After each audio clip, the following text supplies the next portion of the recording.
Welcome to today's session. Welcome to this series of Surgery 101. I'm Dr. Pawan, and today I'm going to talk to you about image-based sessions in surgery.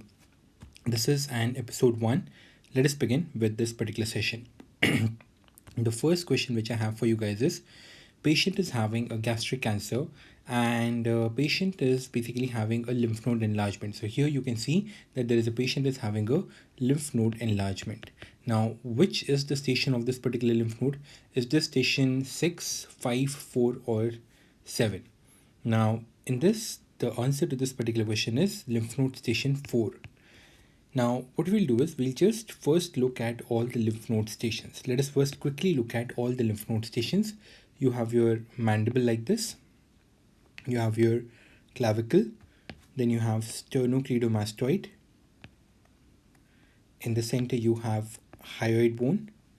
And then you have superior belly of digastric, like anterior belly of digastric, posterior belly of digastric, and superior belly of omohyoid, and the inferior belly of omohyoid. And lastly, you have a trapezius muscle. So this is what you have as a normal anatomy of your neck. Now here you have certain lymph nodes.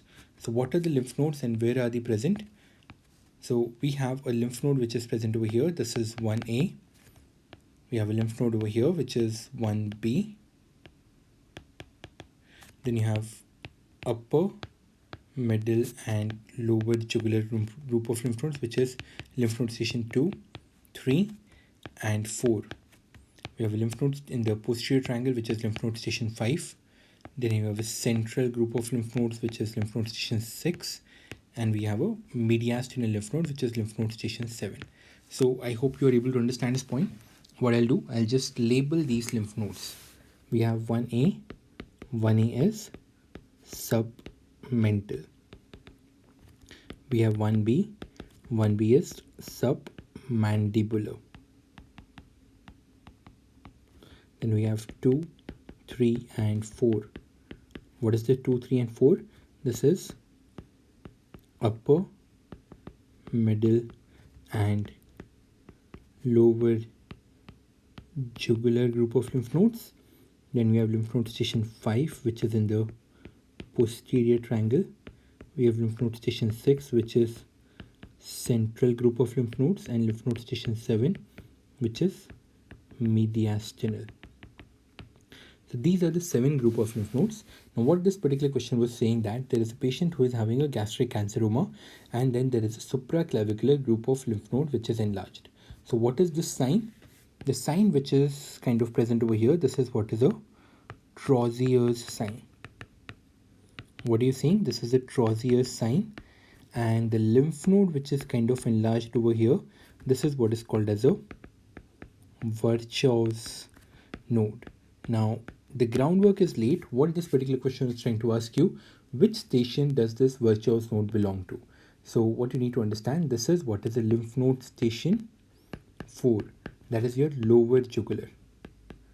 Okay, I hope it is clear to you now. So we have a lower jugular group of lymph nodes which is a Virtuous node, which is present, which is, if at all it is palpable, and this sign is called as a Trousier's sign. What does it indicate? It indicates that there is some or the other intra-abdominal malignancy. Now most commonly it is a gastric carcinoma, but it can occur with other intra-abdominal malignancies as well. So this is all about the lymph node stations, and this is all about the Trousier's sign which you need to understand. Now moving on to the next question. So there is a patient who is coming to you with an abdominal pain. You suspect that there is a liver lesion on the USG and you ordered an MRI in this particular patient. This particular MRI is shown to you. What is the diagnosis of this particular patient? So is it like a hepatic adenoma, hemangioma, hepatocellular carcinoma, or is it a focal nodular hyperplasia?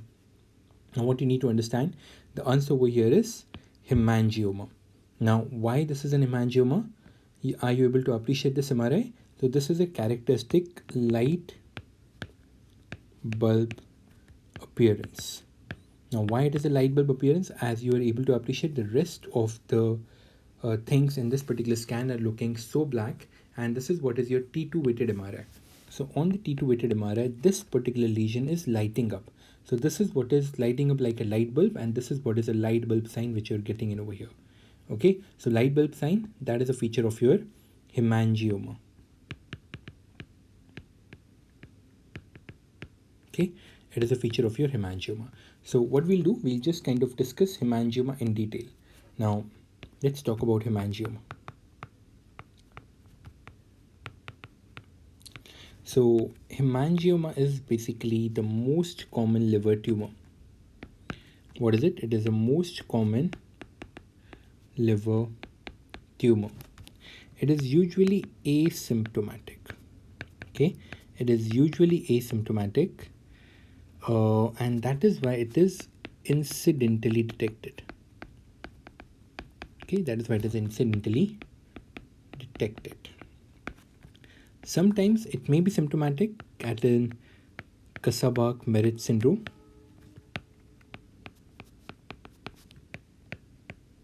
So what is this Kasabach-Merit syndrome? This is what is a giant hemangioma. So if at all you have this giant hemangioma, how is this particular patient going to come to you? This patient is going to come to you with a microangiopathic hemolytic anemia. So patient is going to come to you with a microangiopathic hemolytic anemia. Are you able to understand this point? Right. So this is how the patient may be symptomatic, but usually the patients are asymptomatic and this is incidentally detected. Now, when you want to diagnose it, okay, when you want to diagnose it, you can either go in for a CECT or you can go in for an MRI. Now, if at all you go in for a CECT, what is the characteristic finding which you will get? Here, you will get that there is a centripetal enhancement. Here, you will get that there is a centripetal enhancement. And if at all you perform an MRI, so what is the characteristic thing which you will get over here?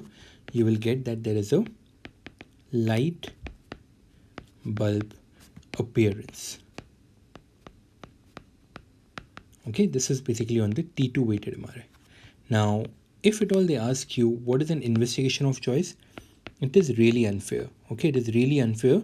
I mean, you cannot kind of compare, but if at all you want to choose one, you can go in with an MRI. So investigation of choice is an MRI. Now, lastly, what about the treatment? So if at all you have a patient with an hemangioma, and if at all the patient is asymptomatic, if at all the patient is asymptomatic, you just have to go in for an observation. But if at all the patient is symptomatic, then the treatment of choice is enucleation.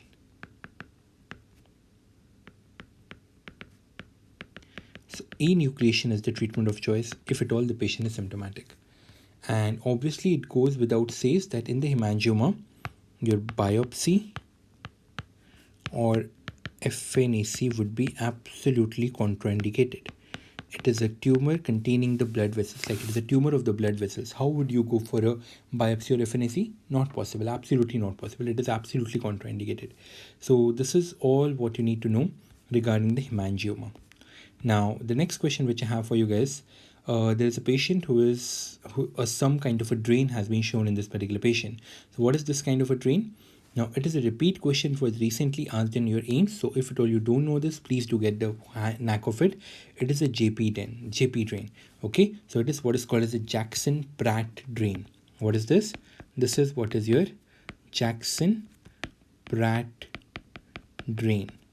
Now, it works more or less similar to your Romovac drain. Okay, so this Jackson-Pratt drain, it works more or less similar to your Romovac drain. The only difference is the negative pressure which is created in the Romovac drain is more. So here the negative pressure created is more, and that is why this Romovac drain is something which is used after modified radical mastectomy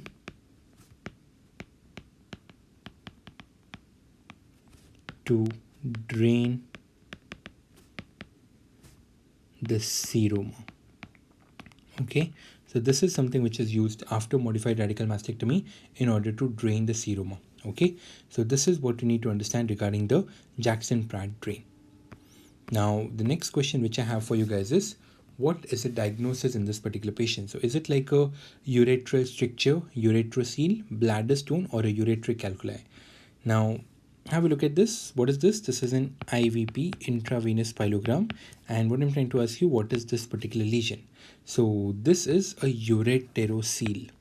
Okay, so let us talk about the ureterocele.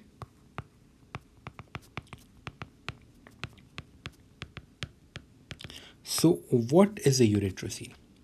Ureterocele is basically a cystic dilation of terminal portion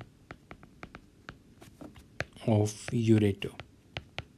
So the terminal portion of the ureter, which is actually entering into the urinary bladder, there's a cystic dilation of that particular part, and this is what is called as a ureterocele. Okay, now what is the cause of this? So we don't have a specific cause, but it is supposed to be because of a persistence of a Chawla's membrane. So persistence of Chawla's membrane. This is what is the cause of it. Now, how will the patient come to you? If at all the patient is having a ureterocele, so no doubt that there is going to be a cystic dilation of the terminal portion of the ureter, but patient is going to come to you with the obstructive features. Obstructive feature, it means that the patient is going to have back pressure changes and hydronephrosis. So patient is going to have hydronephrosis. Are you able to understand this point? So patient is going to come to you with hydronephrosis. That is what will be the presenting feature of this. Like, because of the kind of a stricture and the stenosis of the terminal portion of the ureter, there is going to be the back pressure changes, and this is how the patient is going to come to you. Now, that's fine. You can go in for the diagnosis. For the diagnosis, you can go in for an IVP. What do you get on the IVP is a cobra head appearance,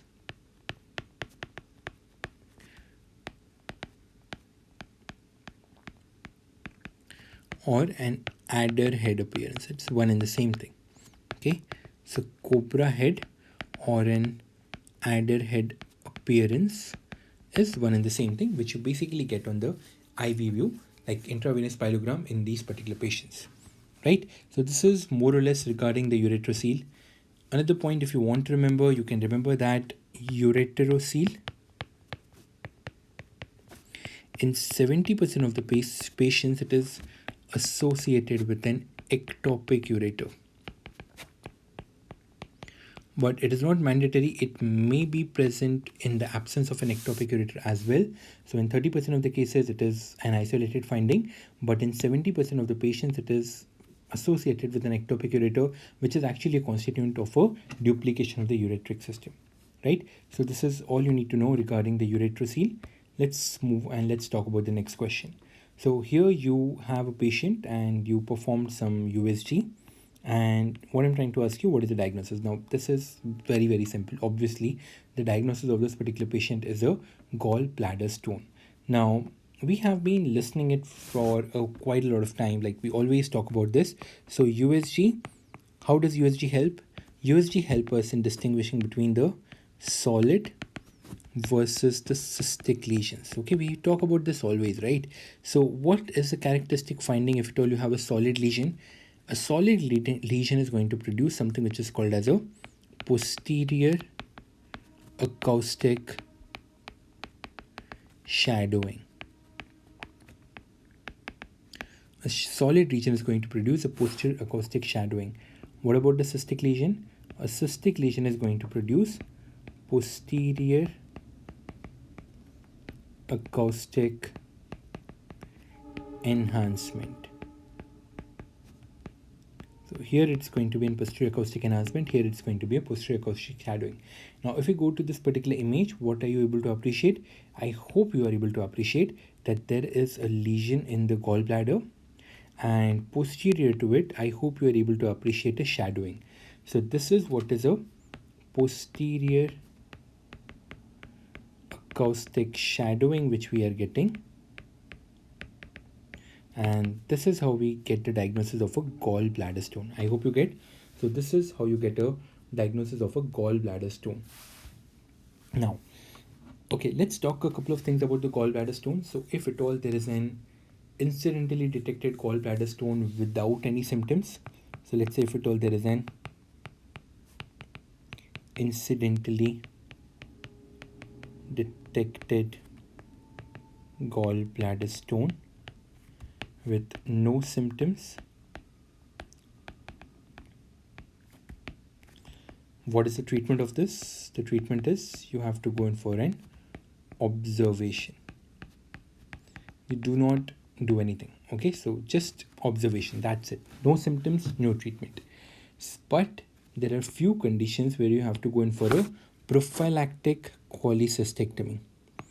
So prophylactic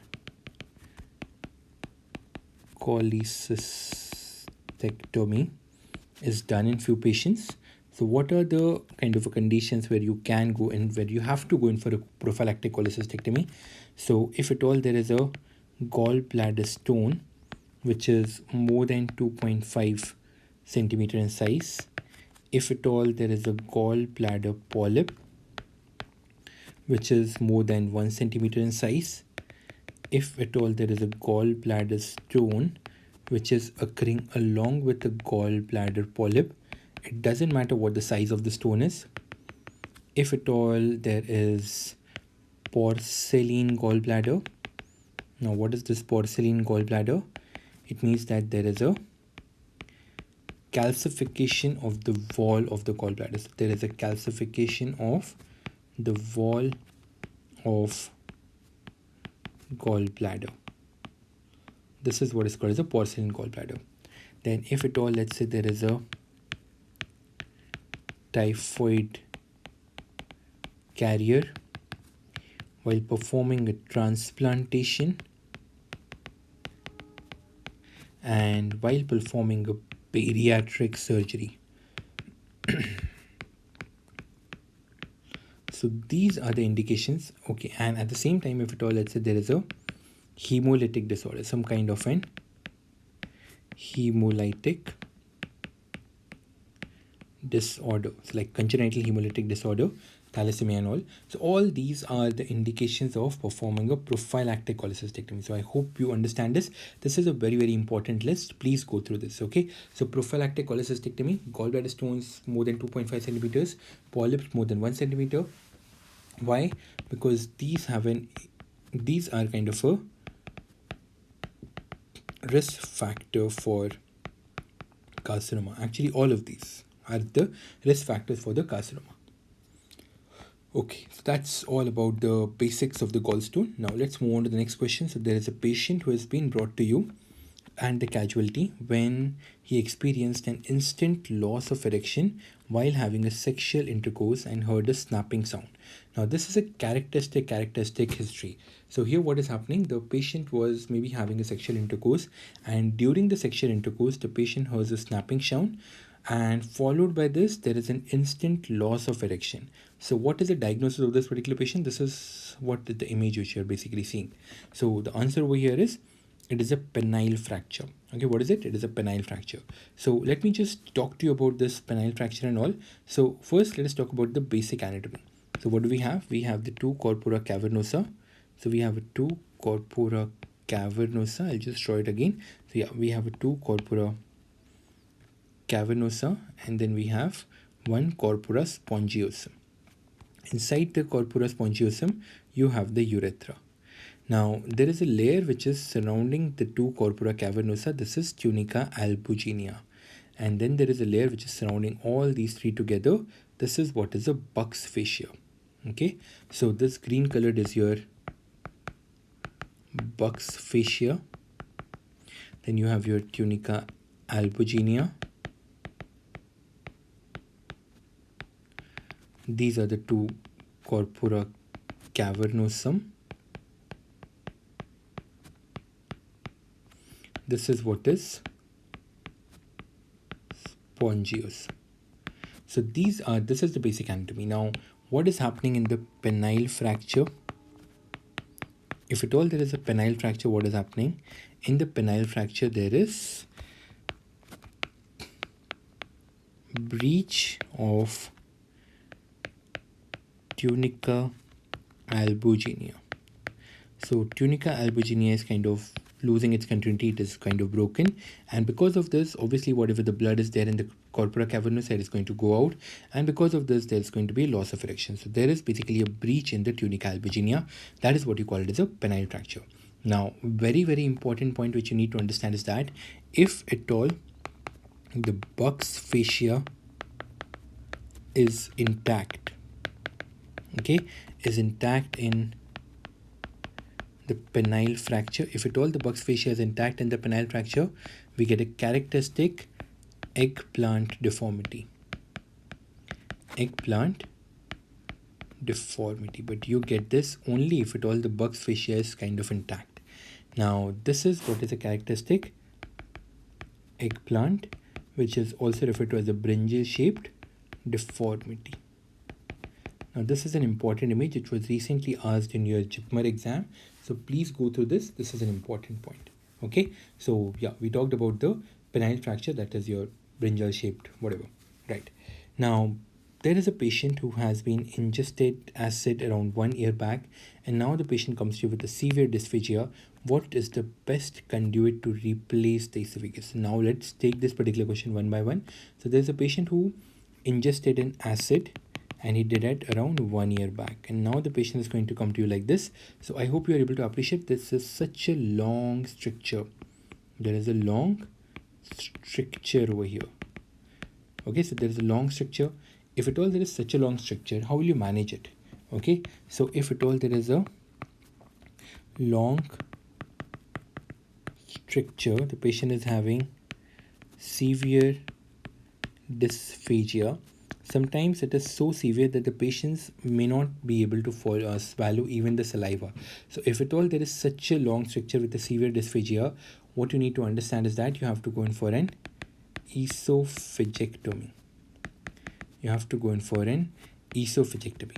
And after you do an esophagectomy, obviously you have to replace it. So you replace it with what? Whatever the thing you use to replace it, it is what is called as a gastric conduit. You replace it with a conduit. Okay, you replace with the conduit. I'm really sorry, it is not replaced with the gastric conduit. I'll tell you which conduit to use. You replace it with something, and whatever you use to replace it, that is what is called as a conduit. Now let us go back 1 year back. Okay, so 1 year back, this particular patient drank an acid. So when he basically drank an acid, the acid would have traveled through the esophagus and it would have come to lie into the stomach, right? So whatever the acid the patient drank, it would have traveled through the esophagus and ultimately would have come to lie into the stomach. Now in the stomach, what do you have? You have the pylorus like this. You have a pylorus like this. So pylorus is not okay. So this particular acid was in contact with the esophagus for hardly around a couple of seconds or something like that. But just with the contact in the esophagus with a couple of seconds, it created such a big stricture. Just imagine this particular acid was in contact with the stomach for close to 1 to 2 hours. Because that is what is a gastric holding down. The pylorus will not allow it to go down, right? So what the point I'm trying to make is that the acid would have caused a lot of stricture and scarring in the stomach. So what you need to understand is that the stomach cannot be used as a conduit. So it cannot be used as a conduit. Why? Because if you use it as a conduit, the only thing is what is going to be different is that earlier patient had a dysphagia because of the esophageal stricture.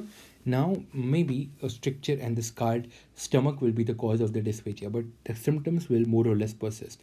And because stomach cannot be used, and that is the reason why when you basically do an esophagectomy for a long stricture, after this, the conduit which you use, the preferred conduit is left-sided colon. So we go in for a left colon. Left colon is the preferred conduit which we use after a long stricture and patient has a severe dysphagia. Do you understand this particular point? Yeah. So this is why you use the left colon after you have done this particular esophagectomy for a esophageal stricture. Okay, right? I hope you understood this point. Now, the last question which I have for you guys is, what is the surgery has been performed in this particular patient? So is it like a modified radical mastectomy, breast conservative surgery, or a simple mastectomy? So what I'm pointing out over here, so what is the surgery which has been performed? If at all you say that you have performed a radical mastectomy, you're absolutely correct. Now, why you have, okay, so let's see what all the structures you remove in the radical mastectomy. In the radical mastectomy, what are the structures which you remove? So you remove the, obviously the breast tissue. Along with this, you remove the lymph node stations 1 to 3.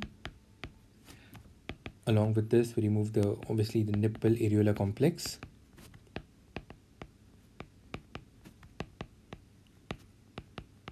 But along with this, what we remove is a pectoralis major and pectoralis minor muscle.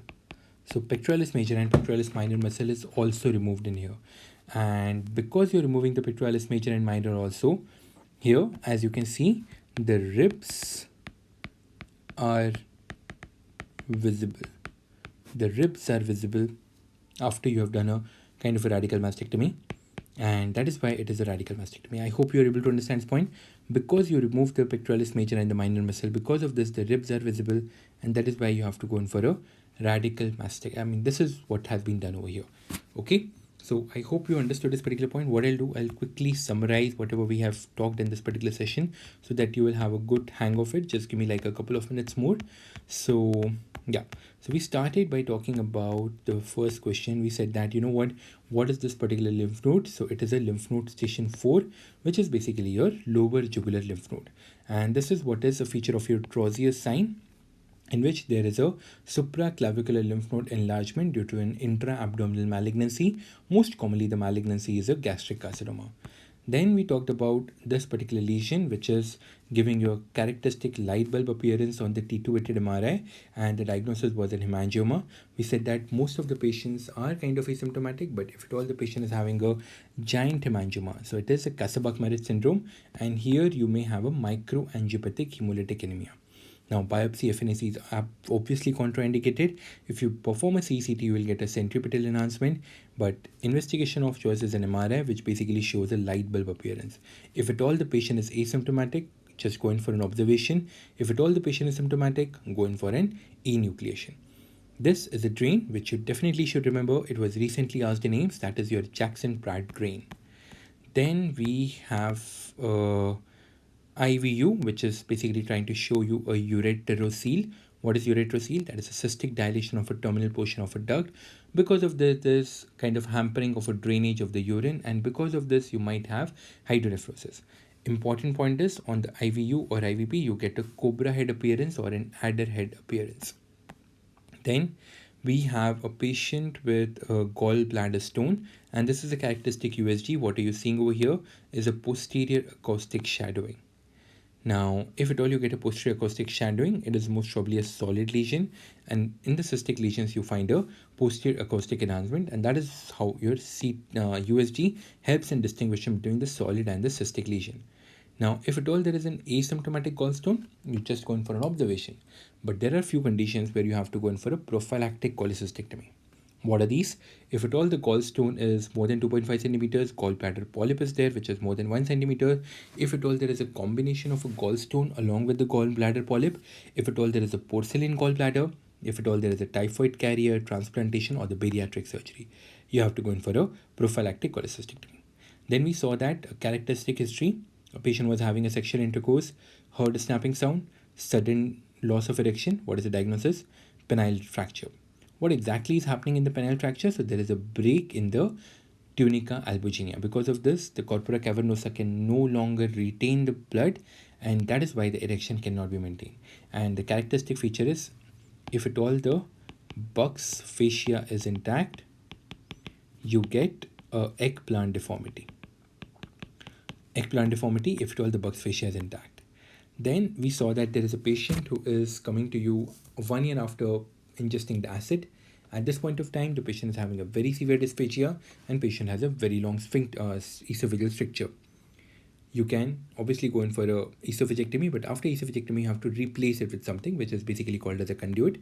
You cannot use stomach because I told you that the acid was in the stomach for practically 1 or 2 hours. So it would have caused a lot of scarring and the stricturing of the stomach. So stomach cannot be used. Okay, and that is why the preferred conduit to be used in this particular patient is a left-sided colon. Lastly, I talked to you about this particular patient who has been subjected to a radical mastectomy. Why this is a radical mastectomy? Because the ribs are visible. Why ribs are visible? Because in the radical mastectomy, you remove the breast tissue, lymph node station 1 to 3, nipple areolar complex, along with this, the pectoralis major and the minor muscle as well. So that's all which I wanted to talk to you about today, guys. I hope you gained something out of this particular session. I hope you like this. If you like this, please give me a thumbs up and leave a comment below and let me know how did you feel about it. At the same time, so guys, I'll want to tell you that, you know what, I am also an educator of surgery at Unacademy platform. And if at all you wish to kind of learn a bit more, or you want to learn with all the other educators who are on the Unacademy platform, I'm sure you must have heard of this. If not, please browse through. There are so many good courses for the NEET PG on this particular platform. You can just browse through it. If at all you feel like kind of becoming a Plus subscriber, please do consider. I would absolutely love it to connect with you on the Plus platform. And if you decide to do so, please consider using a promo code surgery101 to get around 10% discount. You can also use a promo code dr.pawan. You will also get a 10% discount if you use this. That's it, guys. That's it. That's all for today. I hope you enjoyed this particular session. Happy studying. Have a great time and see you soon. All the best.